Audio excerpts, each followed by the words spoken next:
நம்முடைய கர்த்தரும் இரட்சகருமாகிய இயேசு கிறிஸ்துவின் நாமத்தினால் உங்களுக்கு வாழ்த்துதலை தெரிவித்துக் கொள்கிறேன்.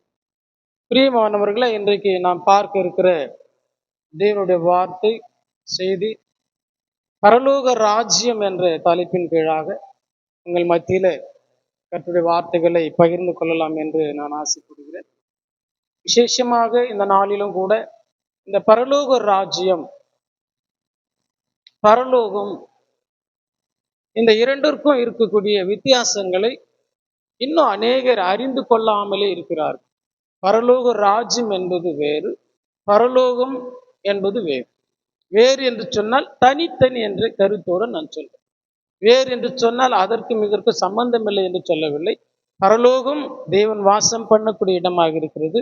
பரலோக ராஜ்யம் நாம் அதில் வாசம் செய்து தேவனுடைய கிருபையினால் கூடி வரக்கூடிய ஒரு இடமாக பரலோக ராஜ்யம் இங்கே பதிவு செய்யப்பட்டிருக்கிறது. இந்த பரலோக ராஜ்யத்தை குறித்து முதலாவது பேசினவர் யோவான்ஸ்நானகன் இந்த ராஜ்யத்தை குறித்து, இந்த பரலோக ராஜ்யத்தை குறித்து அறிமுகப்படுத்துகிறார்.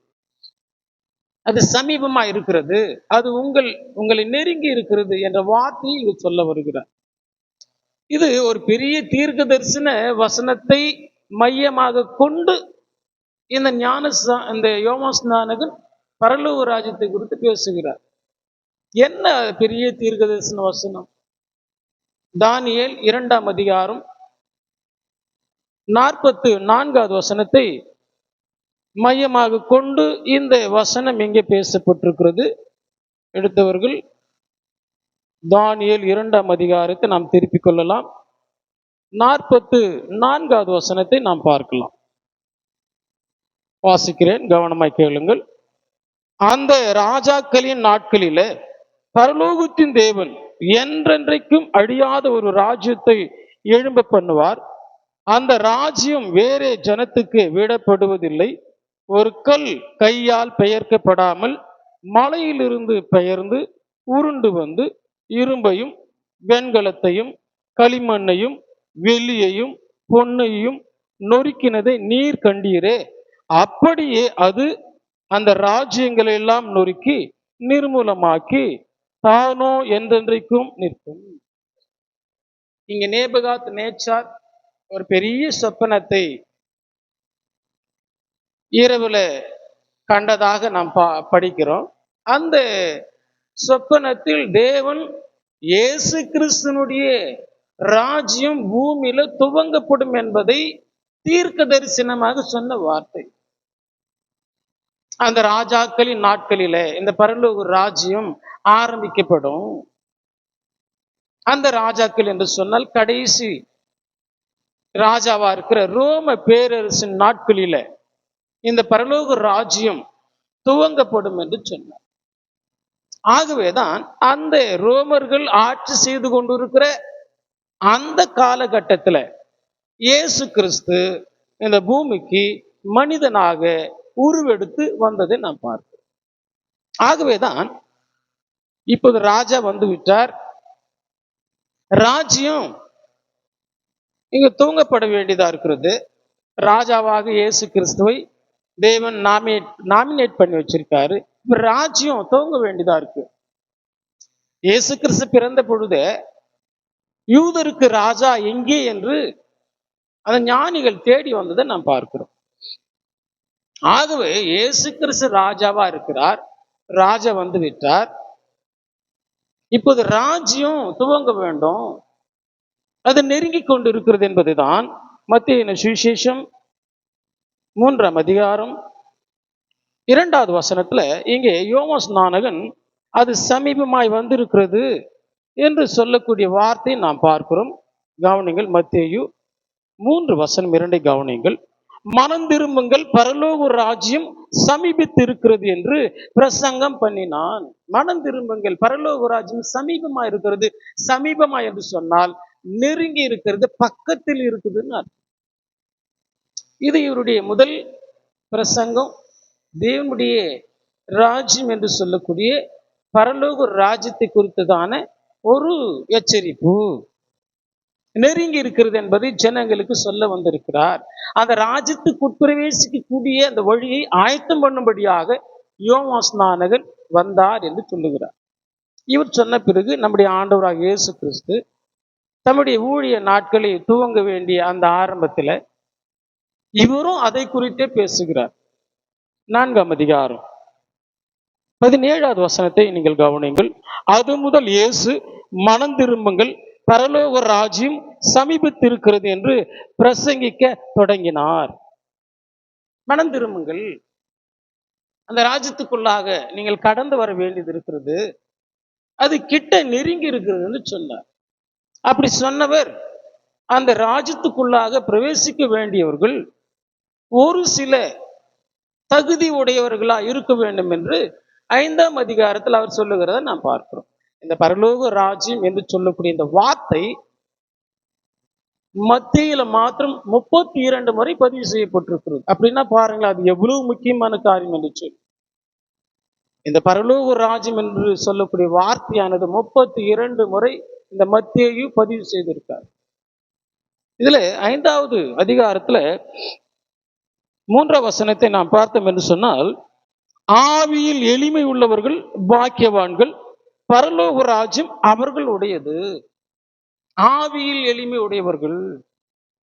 எளிமை என்பது தன்னை மேட்டிமை கொள்ளாதபடிக்கு தாழ்மையான உள்ளத்தோடு தேவனிடத்தில் சேர வேண்டும் என்று பொருள். உங்கள் தாழ்மையை உங்களுக்குள்ளான மனுஷனில் வெளிப்படுத்த வேண்டும். வெளிப்புறமா இருக்கிற அந்த மனுஷனில தாழ்மையை வெளிப்படுத்துவதில்லை. அது நடிக்கக்கூடிய, வேஷம் போடக்கூடிய காரியங்களை மாறி போகும்.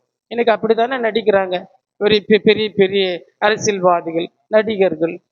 நீங்க பார்த்தீங்கன்னு சொன்னா அவர்கள் ரொம்ப தாழ்மையா இருப்பதாக தங்களை ஜனங்கள் மத்தியில காண்பித்துக் கொள்வார்கள்.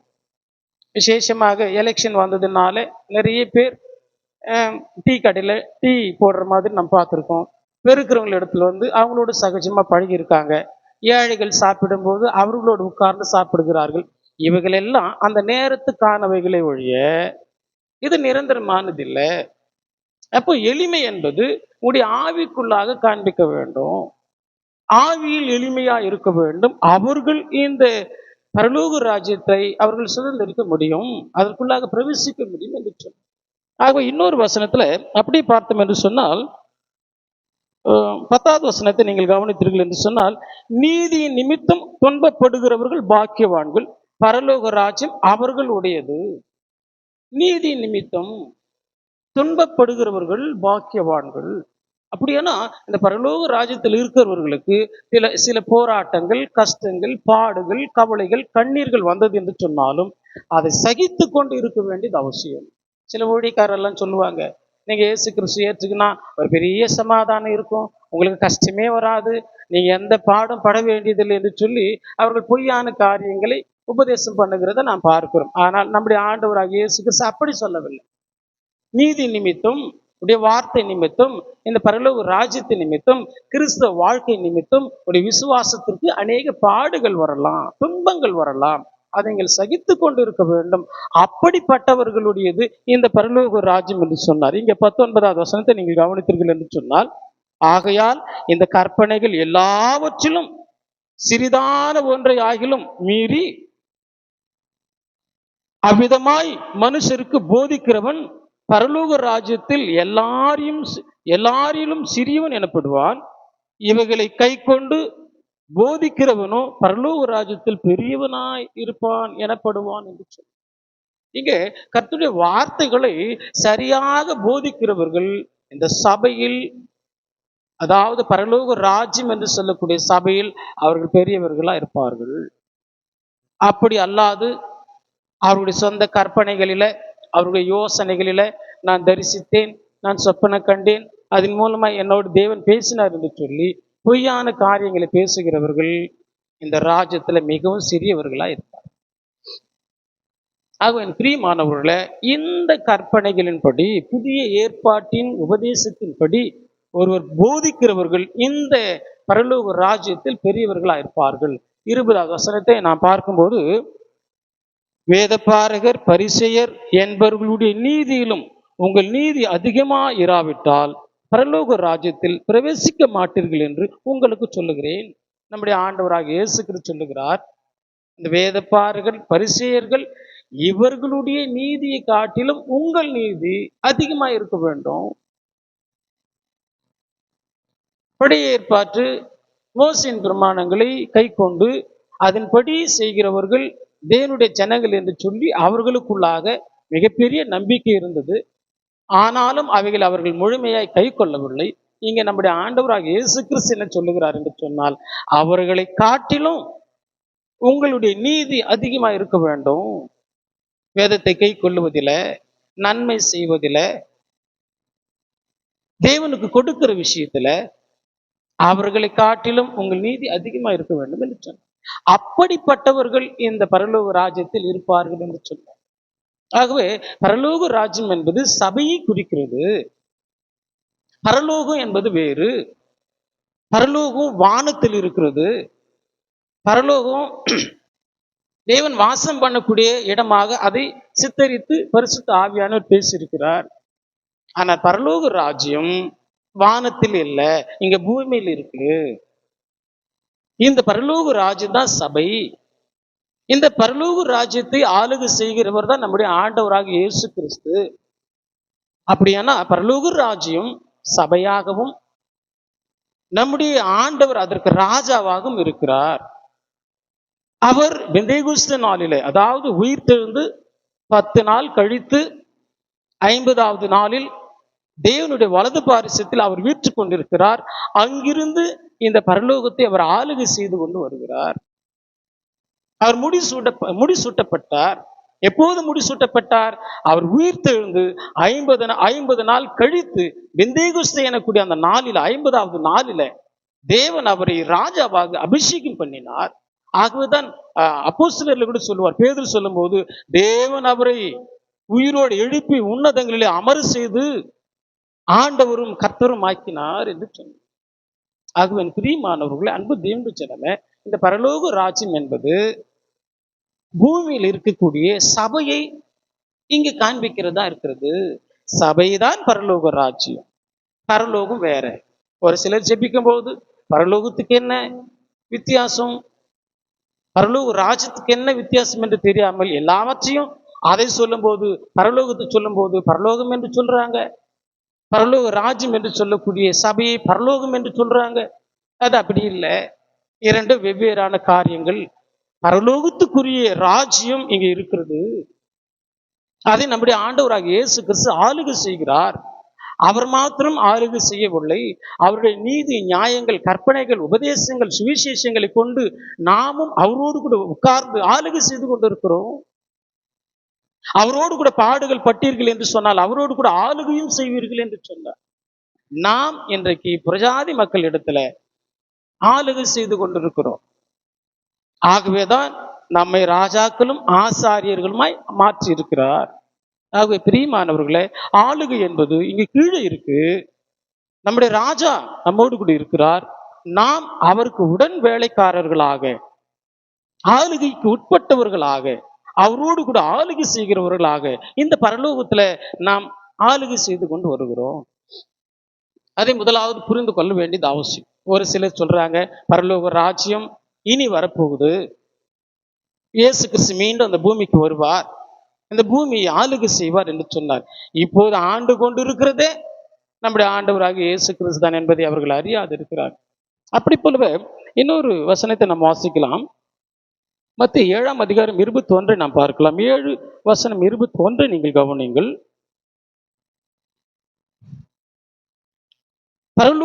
பரலோகத்தில் இருக்கிற என் பிதாவின் சித்தத்தின்படி செய்கிறவனே பரலோக ராஜ்யத்தில் பிரவேசிப்பானே இல்லாமல். நல்லா கவனிங்க. பரலோகத்தில் இருக்கிற என் பிதா, தேவன் பரலோகத்தில் இருக்கிறார். ஆகவேதான் பரலோகத்தில் இருக்கிற என் பிதாவின் சித்தத்தின்படி செய்கிறவனே, இப்போ சொல்றார் பாருங்க, பரலோக ராஜ்யத்தில் பிரவேசிப்பானே இல்லாமல். பரலோகம் மேல இருக்கு, தேவன் வாசம் பண்ணக்கூடிய இடம். பரலோக ராஜ்யம் இங்க இருக்கு. பிதாவின் சித்தத்தின்படி செய்கிறவன் இந்த பரலோக ராஜ்யத்தில் பிரவேசிக்க முடியும். பார்த்தீங்களா, எவ்வளவு தெளிவான காரியங்களை பரிசுத்த ஆவியானவர் இங்கு பதிவு செய்திருக்கிறார். ஆனாலும் இதை புரியாதபடிக்கு ஏதோ தனக்கு தெரிந்த அந்த ஞானத்தினால, அந்த அறிவை பயன்படுத்தி வேதத்தை மறந்து, வேதத்திற்கு வெளியில வந்து அநேக உதாரணங்களை, கற்பனைகளை ஜனங்களுக்கு உபதேசித்து வீணான ஆராதனைகள் செய்கிறத நாம் பார்க்கிறோம். ஆக இந்த பரலோக ராஜ்யம் என்பது சபையை குறிக்கிறது. 8:11 நாம் பார்த்தோம் என்று சொன்னால், கவனிங்கள், 8ஆம் அதிகாரம் 11 நான் வாசிக்கிறேன். அநேகர் கிழக்கிலும் மேற்கிலும் வந்து பரலோக ராஜ்யத்தில் ஆபிரகாம், ஈசாக்கு, யாக்கோபு என்பவர்களோடு பந்தி இருப்பார்கள். பார்த்தீங்களா? அநேகர் கிழக்கிலும் மேற்கிலும், இந்த உலகமெங்கும் இருக்கிற ஜனங்கள் ஒவ்வொரு ஞாயிற்றுக்கிழமைகளிலும் பந்தி இருக்கும் பொழுது அங்கே ஆபிரகாம் இருக்கார், ஈசாக்கு இருக்கிறார், யாக்கோபு இருக்கிறார், நம்முடைய ஆண்டவராக இயேசு கிறிஸ்து அந்த பந்தியில் இருக்கார். பந்தி இருப்பார்கள். பிரியமானவர்களே, அன்பு தேவனுடைய ஜனமே, இந்த பரலோக ராஜ்யம் என்பது சபையை காண்பிக்கிறது. இது பரலோகம் அல்ல, பரலோகம் மேலே இருக்கு. பரலோக ராஜ்யம் மேலிருந்து கடந்து வந்து நம்முடைய மத்தியில் இருக்கக்கூடியதா இருக்கிறது. ஆகவே தான் சொல்லுகிறார், அநேகர் கிழக்கிலும் மேற்கிலும் வடக்கிலும் தெற்கிலும் இருந்து வந்து இந்த பந்தியில ஆபிரகாம், ஈசாக்கு, யாக்கோபு என்பவர்களோடு பந்தி இருப்பார்கள். ஆகவேதான் கர்த்தர் பந்தி என்பது அவ்வளவு விசேஷமானது. மாதத்துக்கு ஒரு முறையோ வருஷத்துக்கு ஒரு முறையோ செய்வதல்ல. இது கர்த்தருடைய பந்தி. கர்த்தருடைய பந்தி கர்த்தருடைய நாளில கை கொள்ள வேண்டியது. கர்த்தருடைய நாள் புதிய ஏற்பாட்டின்படி அவர் உயிர்த்தெழுந்த ஞாயிற்றுக்கிழமையா இருக்கிறது. ஆகவே இவைகளை நீங்கள் புரிந்து கொண்டு வாழ வேண்டியது அவசியம். இன்னும் இதை நாம் தொடர்ந்து இன்னும் அநேக காரியங்கள் நாம் பார்க்கலாம். ஆகவே இந்த பரலோக ராஜ்யம் என்பது தானியேலில் சொல்லப்பட்ட அந்த நிலையான அழியாத ராஜ்யத்தை இங்கே புதிய ஏற்பாட்டில் ஸ்தாபிக்கக்கூடியதாய் ஸ்தாபித்ததாக அவைகள் இருக்கிறது. இன்னும் நிறைய காரியங்கள், இது இன்னும் 3-4 எபிசோடுகள் நாம் பார்க்க இருக்கிறோம். ஆகவே இன்னொரு சந்தர்ப்பத்தில் இந்த பரலோக ராஜ்யத்தினுடைய ரகசியங்கள், இதில் எப்படி இருக்க வேண்டும், நாம் என்னென்ன செய்ய வேண்டும், இது தேவனுடைய பார்வையில எப்போது தீர்மானிக்கப்பட்டது என்பதை குறித்து நாம் விவரமாக நாம் பார்க்கலாம். ஆகவே தொடர்ந்து இந்த எண்ணங்களோடு பரலோக ராஜ்யம் என்பது சபை என்பதை உணர்ந்து கொண்டு நீங்கள் வாழுங்கள். அதற்குள்ளாக தான் நீங்கள் இருக்கிறீர்கள் என்ற மனப்பான்மையோடு நீதியாய் நியாயமாய் தேவனுக்கு பயந்து இந்த பரலோக ராஜ்யத்தில் நீங்கள் வாசம் பண்ணுங்கள்.